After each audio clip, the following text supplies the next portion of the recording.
ekwekọọnụ ama agba ngwa tọọ ntị gị n'ala ka ntinye gị azụ maka ife na-esi mee Omenigbo Cultural Fun Fair.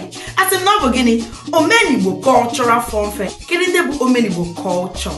Ndị a bụ ngalaba dị iche kwụkwụlụ onwe fa na-akwadokwa omenala na asụsụ Igbo maka na nke a bụ nke anyị ọ ga-abụ ọnwa anyị nọ n'ime ya ọnwa Ọktoba gbanụ mkpụrụ ụbọchị 26 ya bụ 26 of October 2025 n'anya n'iru ekwentị gị ugbu a ifu ụbọchị nakwazi ebe ya bụ mmemme ga-abụ ọ ga-abụ na Lekki Phase 1 Lagos na Bics Garden dịkwa njikere iche ike dịka si wee keke dịka onye Igbo ngwanụ ka fụzi na Lekki Lagos mana ị ga-agba mbọ ka ịgbata akwụkwọ ga-anabata gị n'ebe a na-eme mmemme nke ndị bekee kpọrọ ticket. Grab your ticket right now.